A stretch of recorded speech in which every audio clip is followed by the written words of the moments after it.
right. So this one is a little crazy. Anthony Fantano.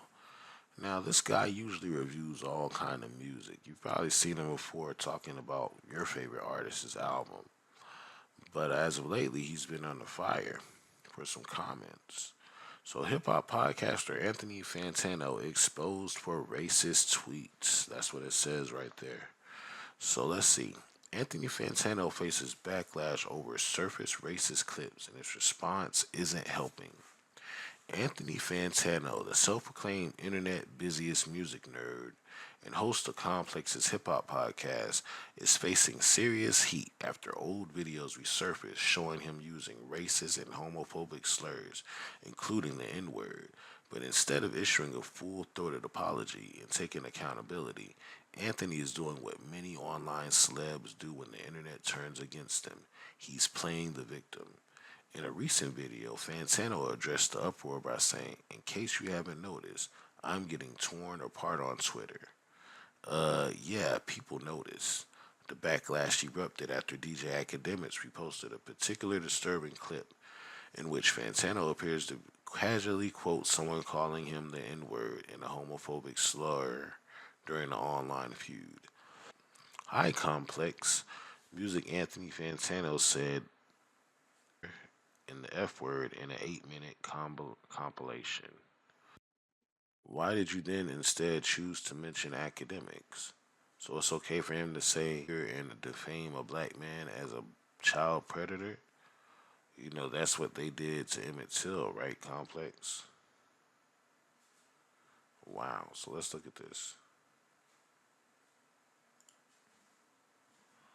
Oh, we're going to the whole Twitter. It'll mean the end of my YouTube career for The whole Alex is I can't watch no more of this. This is disgusting. We're only 36 seconds in, but I don't think you guys can see this. This is an 8-minute long video. Let me just show you. 8 minutes long. That's ridiculous. There should not be this much content of you out saying things that are offensive and just outright disgusting. Now, I apologize for all of that language that you guys have heard. In fact, I think I'm gonna edit that part out. And because but just so you understand what I just attempted to watch there for about 36 seconds was a compilation of him just outright just saying some of the most offensive things I've heard said in a very long time. Just all types of f bombs and n words, and it's just not it's not cool. You know, this guy tries to act like he's a professional. He's not a professional doing things like this. And he's smart enough to know what he's doing, you know? So, yeah, I can't let this slide, yo. I hope I ain't subscribed to him, 'cause if I am, I'm unsubscribing. Rather than immediately owning up to the harm, Fantano doubled down with a long-winded explanation. Early on in my YouTube career, I had some pretty lax views when it came to quoting the language of others, he said. My point of view was, what does it matter? It's not me saying it. That's not the win he thinks it is. Yeah. To be clear, Anthony wasn't just reviewing albums or analyzing lyrics. The clip in question features him using slurs while quoting internet trolls, a move that many see as a paper thin excuse for perpetrating hateful language. And this isn't the first time his content has raised red flags. Back in 2017, The Fader published a now deleted article that examined Fantano's second YouTube channel, That Is the Plan, a space where he shared edgier, more politically tinged content. The article pointed out that Fantano featured interviews with far right figures like Sargon of Akkad, his name is Carl Benjamin, an alt right comedian, Sam Hyde. The implication that Fantano was at best brushing elbows with controversial ideologies and at worst giving them a platform. Fantano responded back then by going on the defensive and even threatening legal action, but the damage was done. Many people already began to question the true intent behind his edgy humor and associations. So this is a video of him taking accountability, apparently. Let's see what he says.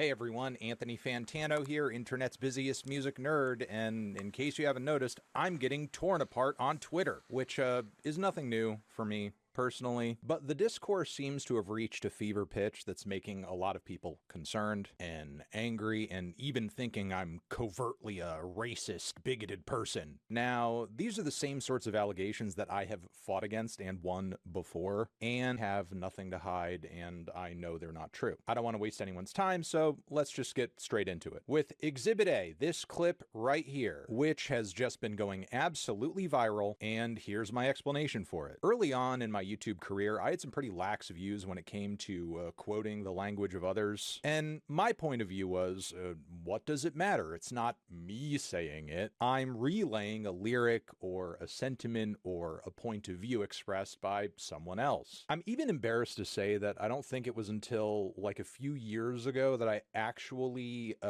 changed and censored the text of this 24.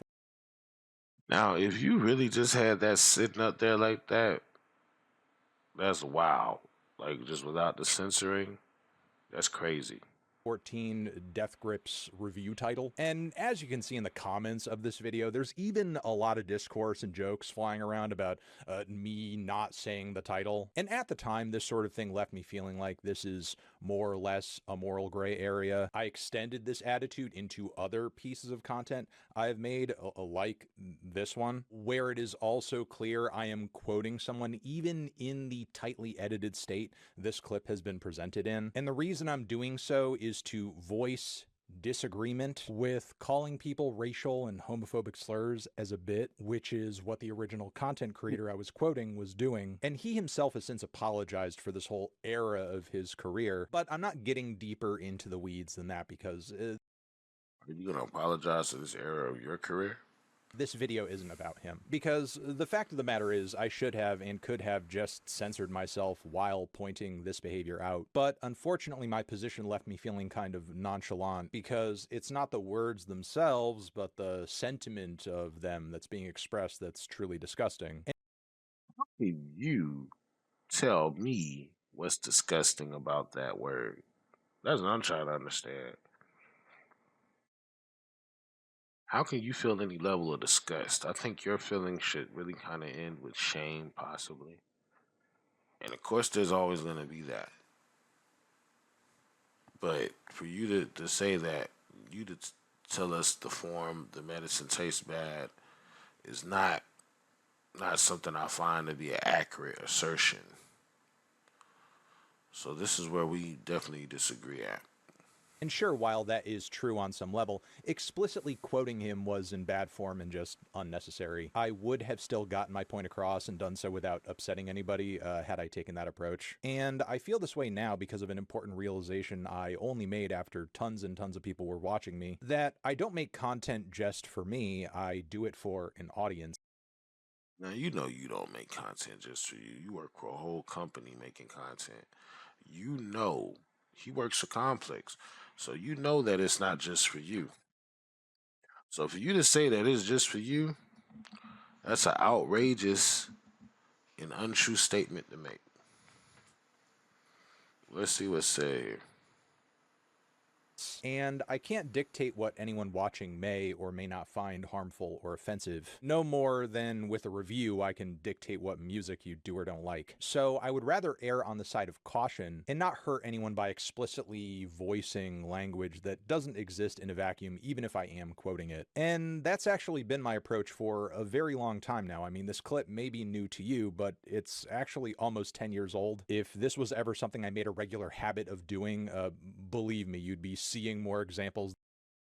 10 years old does not mean not worth looking into. You know what I mean? All I can do is take ownership of having quoted these words in this way, and obviously say that I'm sorry, which I am in fact sorry about this. Now, Now here we are, 3 minutes into the video, and you're finally saying sorry after giving us a long-winded explanation as to why it should have been okay and why we're overreacting and stuff like that.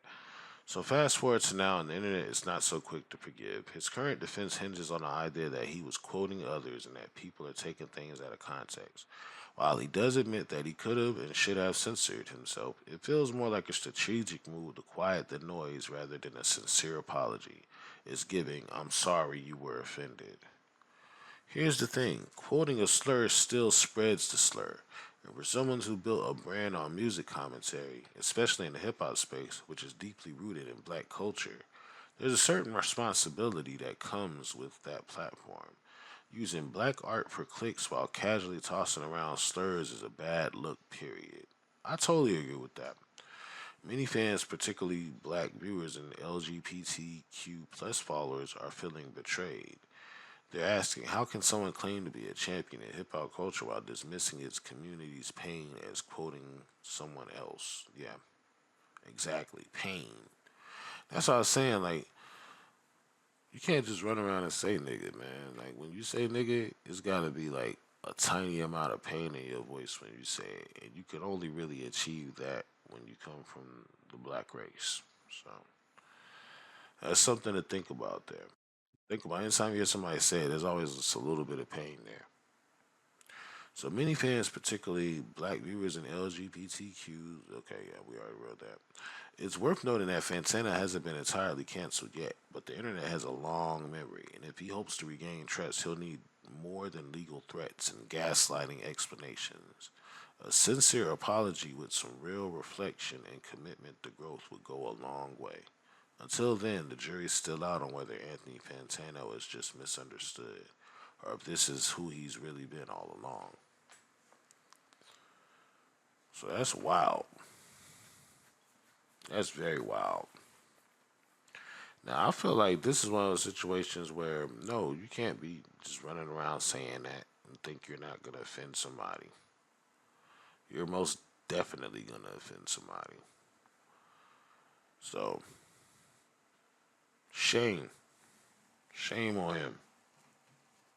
We got a button for that. Shame. Shame. Shame. Shame on him. How dare you do that? So, with that being said, let me know what you think in the comments, man. Do you feel like quoting racial slurs and stuff is okay when you could just censor yourself just to save people the polarizing offense? Or do you think you shouldn't say them or some shit like that? I'm not sure. Just get in the comments. Make sure you like and subscribe. We're on the road to 500. So we're trying to get up to 500 subscribers. We've made it to 100 recently, which has been a beautiful, beautiful, beautiful land achievement to make, and I thank you guys for that. But now it's time to take it a step further. We're gonna go up to 500, and yeah. Thank you for being with me on this journey. This has been King Chemo with the Drop. Let's Get Paid Studios, and I'm out. Thank you.